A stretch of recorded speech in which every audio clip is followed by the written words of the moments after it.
Qual o tema da mensagem de hoje? A última semana de Jesus. Nós vamos falar domingo, segunda, terça, quarta, quinta, sexta, sábado e domingo. Uma semana, a última semana que Jesus passou nessa terra. Então eu quero começar com o texto de Marcos, Evangelho de Marcos, capítulo 11, versículo de 1 ao 11. Vamos ler a palavra de Deus. Quando se aproximavam de Jerusalém, de Betfagé e Betânia, junto ao monte das Oliveiras, enviou Jesus 2 dos seus discípulos e disse-lhes: Ide à aldeia que aí está diante de vós, e logo ao entrar achareis preso um jumentinho, o qual ainda ninguém montou. Desprendei-o e trazei-o. Se alguém vos perguntar, por que fazeis isso? Respondei, o Senhor precisa dele, e logo o mandará de volta para aqui. Então foram e acharam o jumentinho preso, junto ao portão do lado de fora, na rua, e o desprenderam. Versículo 5, alguns dos que ali estavam reclamaram, que fazeis soltando o jumentinho? Eles, porém, responderam conforme as instruções de Jesus.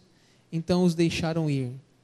Levaram o jumentinho sobre o qual puseram suas vestes. Jesus o montou. E muitos estendiam suas vestes no caminho e outros ramos que haviam cortado os campos. Tantos que iam adiante dele como os que vinham depois clamavam: Hosana, bendito o que vem em nome do Senhor. Bendito o rei que vem, o reino de Davi, nosso pai. Hosana nas maiores alturas. Versículo 11. E quando entrou em Jerusalém no templo, tendo observado tudo como fosse já tarde, saiu para Betânia com os 12. Então o tema da mensagem é a última semana de Jesus. Nós já lemos o texto de Marcos 11, 1 a 11, que fala da entrada, a entrada chama triunfal, né? A entrada em Jerusalém é domingo, um domingo antes da sua morte, da sua ressurreição. Um domingo antes, uma semana antes, primeiro dia que nós vamos falar. Vamos lá então, pessoal, a entrada de Jesus, eu não gosto, por isso eu não coloquei ali triunfal, porque a entrada de Jesus foi despretensiosa, uma entrada simples. Ele entrou montado num jumento, ele entrou sem uma espada, sem um exército. A entrada de Jesus foi simples. Quando um general romano vencia uma batalha, quando ele chegava na cidade, ele era as carruagens, era incenso, o povo gritando o seu nome, os despojos trazendo para a cidade. Era uma coisa totalmente diferente do que Jesus Cristo entrando em Jerusalém. É muito simples, é muito humilde. Ele não estava montado num cavalo, num jumento, emprestado ainda. Eu acho que isso nos faz entender que Jesus estava dizendo para nós, o que estava lá em Zacarias capítulo 9, 9, que é citado, Jesus cita esse texto, ele fala assim: alegra-te, filha de Sião, exulta, ó filha de Jerusalém, eis que vem o teu rei, humilde, montado em jumento, humilde. Jesus não queria um reino político. Jesus não queria um reino terrestre. Ele mostra que o seu domínio é um domínio espiritual, é a humildade, é o lava-pés, é a simplicidade da vida. É um jumentinho emprestado. E é interessante aqui uma palavra que tem no texto aqui, pessoal, que é Hosana, e nós cantamos muitas músicas aqui na igreja que diz Hosana, e nós não estamos chamando aqui a dona Hosana não, que é a esposa do João de Sena, que é muito, Hosana, será que é o nome de alguém? Não é isso. Hosana está na Bíblia aqui, ó, se você ver o versículo de número 10, bendito o reino que vem, o reino de Davi, nosso pai, Hosana nas maiores alturas. É uma palavra bíblica, Hosana, que significa salva-nos, salva-nos, ajuda-nos, socorre-nos. O que eles estavam dizendo, bendito é Jesus, você é bendito. Quando a gente canta, Hosana, estamos dizendo, seja bem-vindo Jesus, Hosana, salva-nos, socorre-nos, abençoa-nos. As pessoas proclamavam isso, uma multidão, diz a Bíblia, talvez de pessoas simples, seguidores, discípulos, diziam, bem-vindo Jesus à nossa cidade, e eles estendiam ramos pelo chão. Por isso que algumas igrejas fazem esse simbolismo, e é bonito o simbolismo, a gente pode fazer um dia, quem sabe ano que vem a gente faça, jogar ramos pelo chão, no domingo anterior ao da Páscoa, domingo de Ramos, é um símbolo da chegada de Jesus a Jerusalém, o início da semana da Páscoa. Mas eu quero fazer aqui uma aplicação para a nossa vida prática. Como que você reage quando Deus pede para você alguma coisa? Se você fosse o dono daquele jumento, daquele jumentinho, e Jesus chegasse para você e te pedisse, me empresta o seu jumentinho, como diz aí que os discípulos vão buscar um jumentinho que nunca tinha sido montado. Como que você reage quando Deus te pede alguma coisa? Como que você reage diante da solicitação de Jesus de levar o seu jumentinho para o seu trabalho? Uma reflexão que a gente podia fazer aqui já, importante em nossa vida. Será que nós, se estivéssemos lá naquela época e fôssemos o dono daquele jumentinho, teríamos alegria de emprestar para Jesus a nossa patrimônio, alguma coisa, algum bem que a gente tivesse? Vamos para a segunda-feira. Marcos capítulo 11, versículo 15 a 19, vamos ler? Pegue sua Bíblia, nem que seja no celular, leia. Uma pessoa que não lê a Bíblia é uma pessoa fraca, tem que conhecer a Bíblia. E tem que conferir se eu estou falando está certo aqui. Veja aí, segunda-feira, Marcos 11, 15, e foram para Jerusalém, entrando ele no templo, passou a expulsar os que ali vendiam e compravam, derrubou as mesas dos cambistas e as cadeiras dos que vendiam pombas, não permitia que alguém conduzisse qualquer utensílio pelo templo, também os ensinava e dizia, não está escrito, a minha casa será chamada casa de oração para todas as nações, vós porém a tendes transformado em covil de salteadores. E os principais sacerdotes e escribas ouviam estas coisas e procuravam um modo de lhe tirar a vida, pois o temiam, porque toda a multidão se maravilhava da sua doutrina. Em vindo à tarde, saíram da cidade. Nós estamos aqui no segundo dia, segunda-feira. Jesus vai até o templo, e lá ele observa o que está acontecendo. E a casa de Deus tinha se transformado num mercado. O lucro tinha substituído o relacionamento com Deus. Jesus então declara que a casa dele não é casa de comércio, é uma casa de oração. Jesus tem zelo pela sua casa, pelo seu templo, ele vira as mesas, ele derruba cadeiras, ele começa a dizer para as pessoas, vocês estão fazendo da minha casa um lugar de troca, de comércio, de venda, de exploração, porque na época, pessoal, as pessoas vinham de toda a região para Jerusalém, para o templo, na época da Páscoa, para sacrificar, quem tinha posse, um cordeiro, quem não tinha posse, uma pombinha. Só que chegavam lá, tinha que comprar dentro do templo, não podia trazer de fora, tinha que comprar dos sacerdotes. E o valor era exorbitante. Os sacerdotes, que eram os pastores, padres, enfim, alguém que estava liderando, estavam envolvidos com essa corrupção. Estavam fazendo do templo uma casa de negócio. Em vez de casa de oração, era um lugar, uma casa de lucro, de moeda. Mamon era o Deus ali. E Jesus expulsa. Jesus diz que estavam sendo corrompidas os propósitos, a fé estava sendo mercantilizada, a oração substituída pelo dinheiro. E esse é um grande desafio, gente, para nós. Sempre foi, sempre será.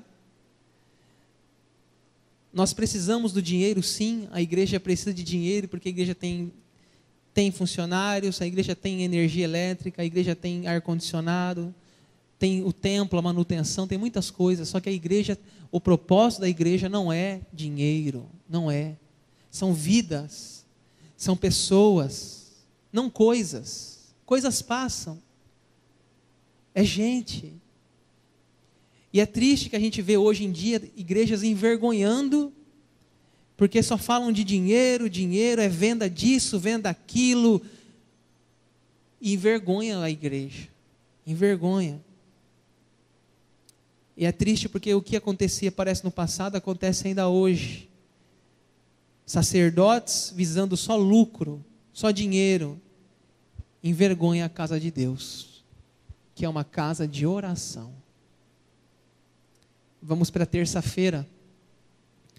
Jesus é ungido em Betânia, Marcos capítulo 14. Eu deixei todos os textos em Marcos, para ficar fácil para você acompanhar na sua Bíblia.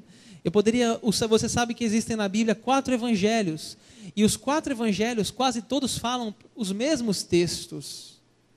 Então eu estou deixando só em Marcos, para facilitar para você acompanhar, sabendo que às vezes seria até melhor escolher outro evangelho que é mais rico, porque depende do evangelista, traz mais riqueza de detalhe em determinado texto. Mas eu deixei tudo em Marcos, porque eu quero que você acompanhe aí na sua Bíblia toda essa trajetória da Páscoa. Marcos capítulo 14, versículo 1 a 9. Vou tentar ler todos os textos, vai ser rápido. Vamos ler. Dali a 2 dias era a Páscoa, a festa dos pães asmos. Eu estou em Marcos 14, 1 a 9. E os principais sacerdotes e escribas procuravam como o prenderiam a traição e o matariam. Pois diziam, não durante a festa, para que não haja tumulto entre o povo.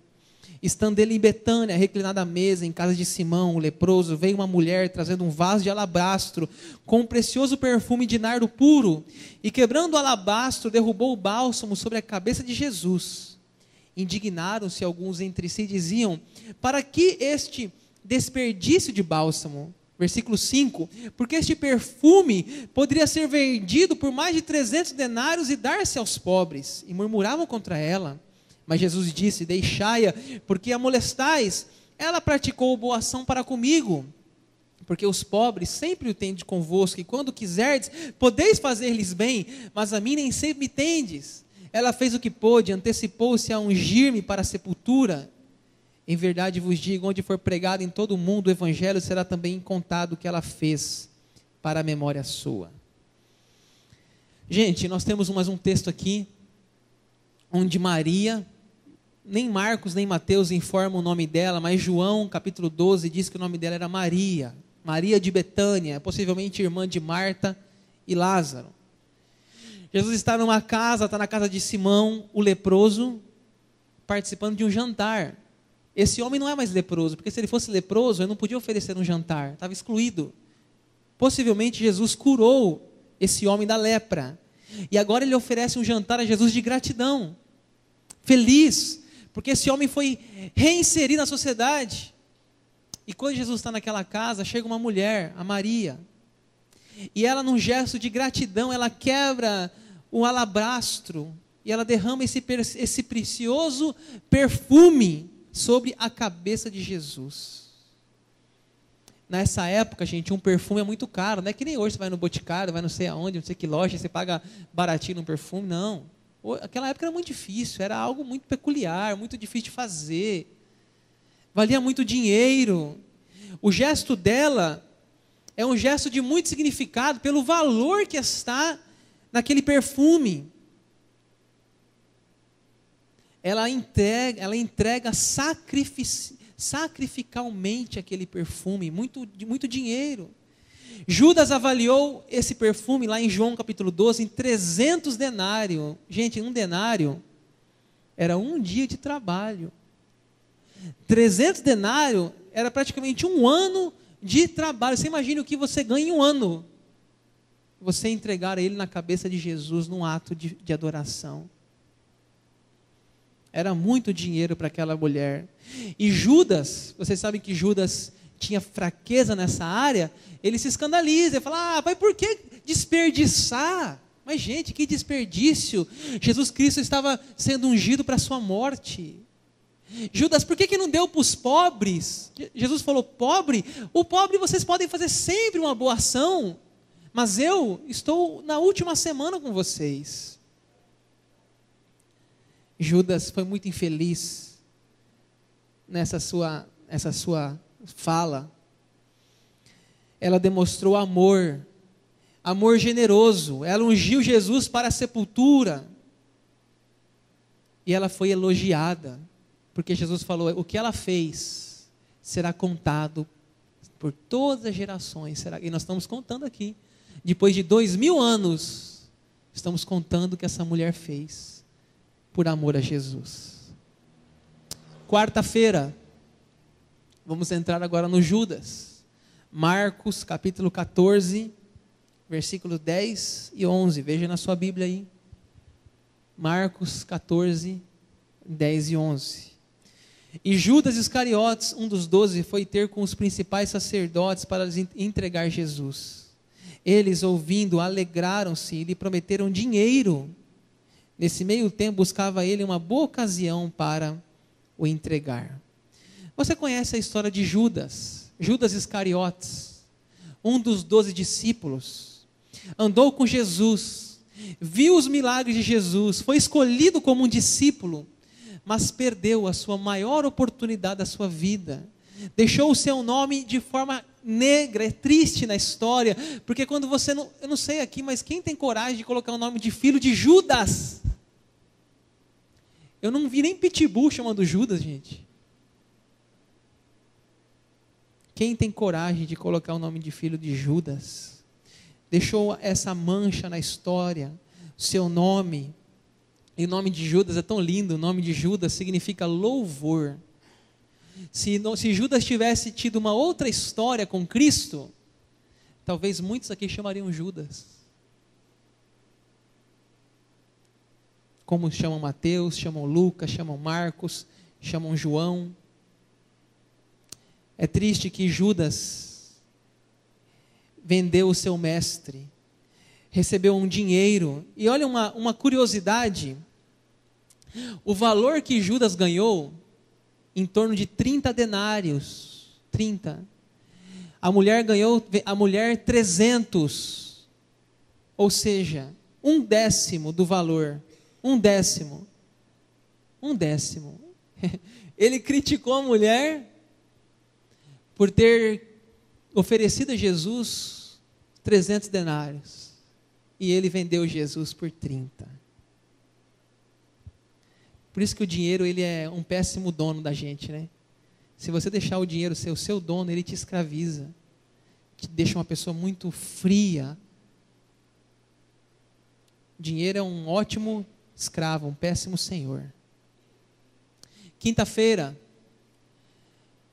estamos chegando na instituição da ceia. Marcos capítulo 14, versículo 22 a 26. Vamos ler? Acompanhe na sua Bíblia. Enquanto comiam, tomou Jesus um pão e, abençoando, partiu e lhes deu, dizendo: tomai, isto é meu corpo. A seguir, tomou Jesus um cálice, tendo dado graças, o deu aos discípulos, e todos beberam dele. Então lhes disse: isto é meu sangue, o sangue da nova aliança, derramado em favor de muitos. Em verdade vos digo que jamais beberei do fruto da videira, até aquele dia em que hei de beber novo no reino de Deus. Tendo cantado um hino, saíram para o monte das Oliveiras. Jesus, nesse momento aqui, ele pega um pão, ele pega um cálice e dá graças. O pão e o vinho, ou chamado também de suco de uva, são símbolos do seu corpo, do seu sangue. Aqui é a ceia, a instituição da ceia do Senhor. Jesus queria mostrar que aquele suco era o sangue dele, da videira. E aquele pão do trigo amassado era o seu corpo. E aqui, gente, a ceia, a Páscoa, torna-se um novo significado. Hoje de manhã, a gente teve aqui na igreja uma ceia judaica, simbólica. Nós falamos da caminhada de Moisés, falamos de quando as pragas do Egito, falamos da última praga que Deus mandou colocar nas ombreiras da porta, o sangue do cordeiro. E ele disse assim: hoje é Páscoa. O que é Páscoa? A palavra Páscoa, escute o que eu vou falar que é importante isso aqui. Páscoa, em hebraico, é uma palavra hebraica, significa passagem. Como se naquela noite o anjo do Senhor passou por cima das casas, não entrou nas casas dos judeus. Os filhos dos hebreus não morreram. Morreram os filhos primogênitos de Faraó e do Egito, mas o anjo da morte não entrou na casa, passou por cima, passagem, não passou na casa deles, saída do Egito. Páscoa judaica. E nós hoje de manhã, no capítulo de Êxodo 12, fala que eles tinham que comer um cordeiro, ervas amargas e pão sem fermento. E nós fizemos aqui nessa manhã, hoje de manhã, cada um teve a oportunidade de comer um pedacinho de cordeiro, um pedacinho do pão sem fermento e da erva amarga. Porque a erva amarga significa a aflição que o povo passou no Egito. O pão sem fermento significa não deu tempo de fermentar o pão. Eles tinham que sair rápido do Egito. O faraó disse: vão embora daqui. E o sangue do cordeiro estava nas portas. Jesus Cristo, gente, ele comemorava a Páscoa. Ele ia ao templo uma vez por ano e comemorava a Páscoa com seus pais. Está na Bíblia. Mas uma semana da Páscoa, num dia de Páscoa judaica, na quinta-feira, Jesus dá um novo significado para a Páscoa. A Páscoa agora não é mais saída do Egito. A Páscoa cristã é a morte e a ressurreição de Jesus.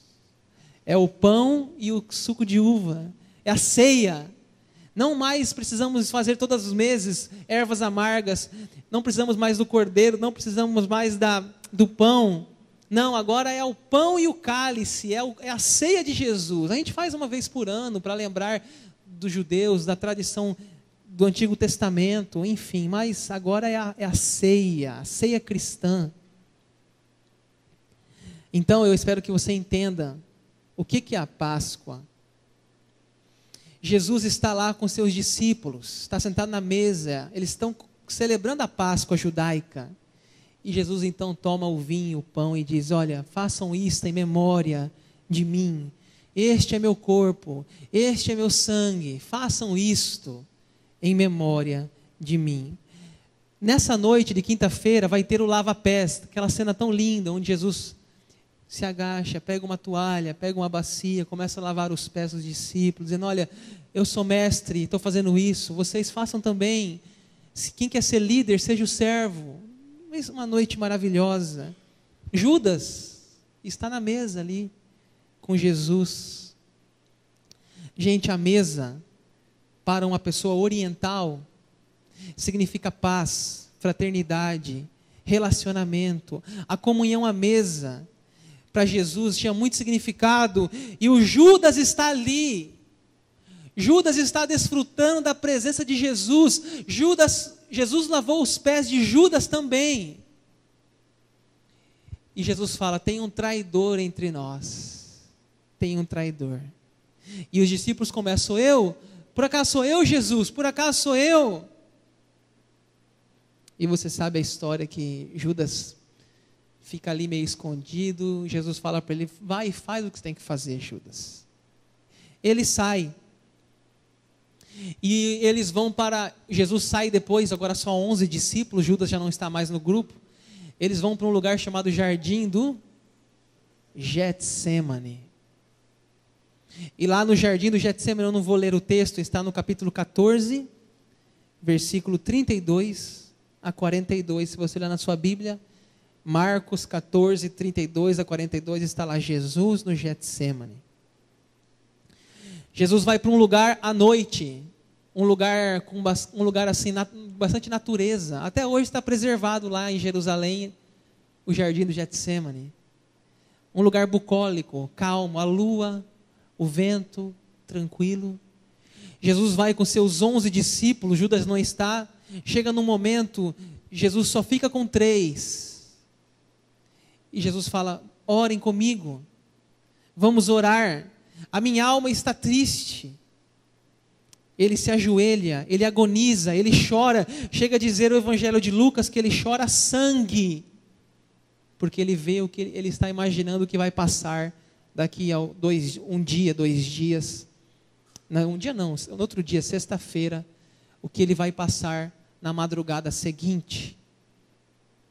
E vem então a sexta-feira, que é a prisão e a crucificação. Deixa eu mostrar para você o texto que está lá, que vem depois do Getsemane. É Marcos 14, 43 a 45. Eu vou ler do 43 ao 45. Olha o 46. Veja o que diz na Bíblia aí. Marcos 14, 43, 46. Está no Data Show o texto. E logo falava ele ainda quando chegou Judas, lá no Getsemane, um dos 12, e com ele vindo da parte dos principais sacerdotes, escribas e anciãos, uma turba com espadas e porretes. Ora, o traidor tinha lhes dado essa senha: aquele quem eu beijar é esse, prendei-o e levai-o com segurança. E logo que chegou, aproximando-se, disse-lhe: mestre, e o beijou. Então lhe deitaram as mãos e o prenderam. Nesse dia, gente, sexta-feira, é o dia mais difícil que Jesus passou. É uma madrugada, começa na madrugada. Jesus não fala nada. Ao contrário, Pedro pega a espada, e Jesus fala: Pedro, guarda essa espada, Pedro. Jesus vai como uma ovelha muda a um matadouro. Ele não quer conversar, ele quer ir para a cruz. Sinédrios, sacerdotes, perguntam: diz alguma coisa, fala algo. Ele está em silêncio. Ele não quer defesa. Diziam: profetiza, quem te bateu? Batiam nele, davam socos. O sinédrio vai levar ele até Pilatos, porque o sinédrio, olha como que eram os religiosos da época, né? Por eles serem tementes a Deus, dizia o mandamento que não matarás. Eles não podiam matar, mas Pilatos podia. Manda Pilatos. E assim, Jesus é levado a Pilatos. E Pilatos, gente, está convencido que Jesus não fez nada. Pilatos está tentando achar alguma coisa para livrar Jesus. A saber que Jesus era da Galileia, ele fala assim: vou mandar você para Herodes, que é o responsável por aquela região. Ou seja, Pilatos está tirando a sua responsabilidade, dizendo: eu estou fora disso. Jesus é levado a Herodes. Herodes chega lá, fica fazendo um monte de pergunta, fica querendo fazer gracinha com Jesus. Vai, Jesus, alegra-me. Jesus, silêncio, uma ovelha muda. Como não vê muita graça em Jesus, fala: devolve lá a Pilatos esse homem. E Jesus volta a Pilatos. E Pilatos, ainda sabendo da inocência de Jesus, Pilatos faz o seguinte: olha, em vez de matá-lo, vamos dar um castigo. Vamos dar açoites. E está resolvido. A multidão não quer. A multidão desmata, crucifica, pena máxima. Naquela época da Páscoa tinha o costume de soltar um homem. Tinha um homem lá chamado Barrabás. Pilatos fala: já sei, eu vou apresentar Barrabás e Jesus. O Barrabás no filme é aquele cara meio doido assim, aquele um olho aberto, um fechado assim, aquele cara meio malucão assim, sabe? Você fala: não é possível, vamos soltar Barrabás, vamos soltar Jesus e deixar Barrabás. Mas a multidão, os judeus, os sacerdotes ali, os religiosos, fariseus, sinédrios: não, Jesus, incendiando a multidão: Jesus, Jesus, matem Jesus. E diz a Bíblia que Barrabás era homicida, tinha matado. Mas eles escolhem que soltem Barrabás. Se você quiser conferir na sua Bíblia, Marcos capítulo 15, depois você pode ler todo esse trecho na Bíblia. Marcos 15, 15. Então Pilatos, querendo contentar a multidão, soltou-lhes Barrabás. E após mandar açoitar Jesus, entregou. para ser crucificado. Gente, a crucificação era a pior forma de punição no Império Romano. Pior forma. Eu não tenho tempo aqui para contar para vocês o que Jesus passou. Só quero dizer isso. Vamos só fazer uma pequena reflexão da cruz, só uma só. Vamos pensar aqui. Pense no cuspe. Cuspe. Cuspir em alguém. Pense que cuspiram em Jesus. Pense na saliva do ser humano em Jesus, demonstrando toda a maldade e sujeira humana. Eu poderia falar aqui da coroa de espinhos, dos cravos nas mãos, de tanta coisa, mas eu vou falar só do cuspe, porque eu não tenho tempo aqui para falar muitas coisas, nós vamos para a ceia ainda hoje. Sábado, Jesus está morto.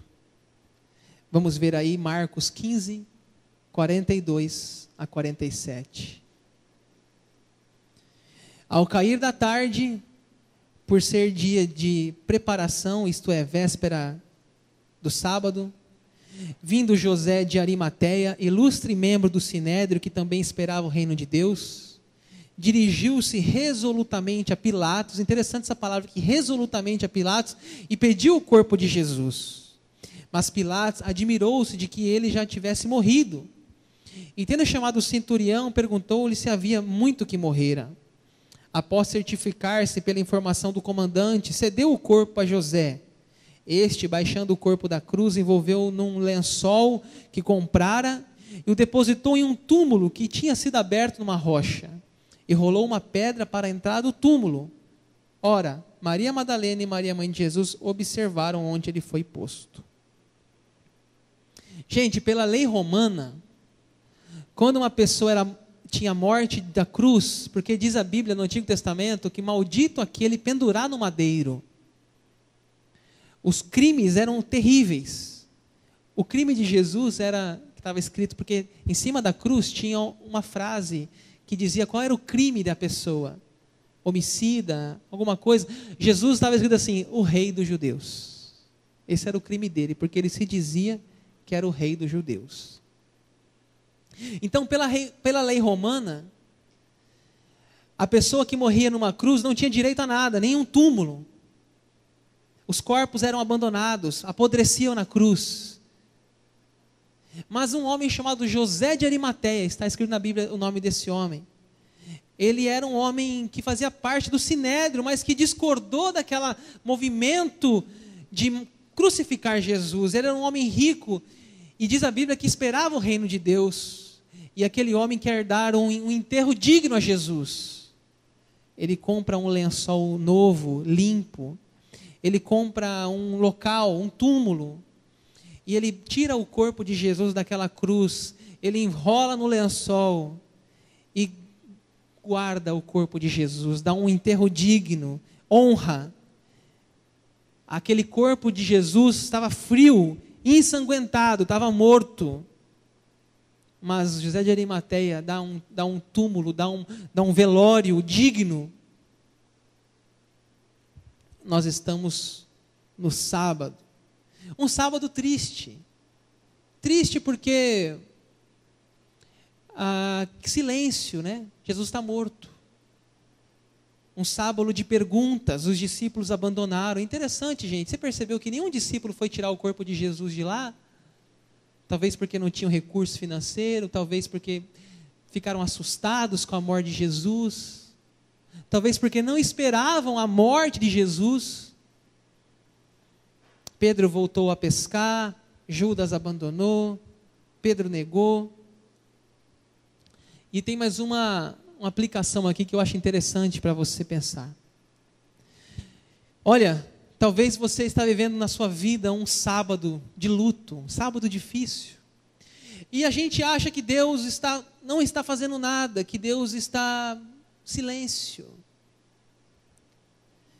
Mas Deus está em ação. E escute essa frase. Mesmo em sábados de confusão, podemos esperar um domingo de ressurreição. Um dia difícil. Você está passando um momento difícil na sua vida? Aguarde, tenha fé. Deus está preparando algo melhor para você. E assim chegamos no último dia, domingo da ressurreição. Eu quero ler o último texto, Marcos 16, 1 a 8. E nós vamos finalizar essa mensagem com esse texto. Marcos 16, 1 a 8. Passado o sábado, Maria Madalena, Maria mãe de Tiago, Salomé, compraram aromas para irem embalsamá-lo. E muito cedo, no primeiro dia da semana, ao despontar do sol, foram ao túmulo. Diziam umas às outras: quem nos removerá a pedra da entrada do túmulo? E olhando, viram que a pedra já estava removida, pois era muito grande. Entrando no túmulo, viram um jovem assentado ao lado direito, vestido de branco, e ficaram surpreendidos e atemorizadas. Ele, porém, lhes disse: não vos atemorizeis. Buscais a Jesus o Nazareno, que foi crucificado. Ele ressuscitou, não está mais aqui. Vede o lugar onde tinham posto. Mas ide, dizei aos seus discípulos e a Pedro, que ele vai adiante de vós, para Galiléia. Lá o vereis, como ele vos disse. E saindo elas, fugiram do sepulcro, porque estavam possuídas de temor, de assombro, de medo. Nada disseram a ninguém. O que está acontecendo aqui, pessoal, é que as mulheres, tem até aquela piadinha aqui das mulheres, né, gente? Aquela machista essa piadinha, né? Por que Jesus apareceu primeiro às mulheres? Porque elas iam contar mais rápido que Jesus ressuscitou. Essa piadinha é machista demais, né? As mulheres apareceram lá. O propósito delas era o quê? Completar o sepultamento de Jesus, levar especiarias, levar aquele carinho, porque o corpo está em decomposição, o corpo cheira mal, mas elas queriam que aquele corpo ficasse ainda alguns dias ali podendo velar, podendo acompanhar o ente querido. Só que quando elas chegam lá, elas encontram um vazio e um anjo. Jesus não está mais. A sepultura estava aberta, o pano estava lá vazio, só o pano de linho estava lá. Elas ficam chocadas e elas saem avisando que Jesus ressuscitou. E Jesus vai aparecer depois, vai aparecer a elas, vai aparecer a Pedro, vai aparecer no caminho de Emaús, vai aparecer a Estevão, a Paulo, João na ilha de Pátimos. Eu quero concluir dizendo o seguinte: se você for lá no túmulo de Buda, Buda está lá naquele túmulo. Se você for no túmulo de Maomé, as maiores religiões, islamismo, eles ficam rodando em volta do túmulo de Maomé. Maomé está lá. Se você for no túmulo de qualquer pessoa, está lá. Mas se você for no túmulo de Jesus, tem uma frase lá em Jerusalém, em inglês: ele não está aqui, ele ressuscitou.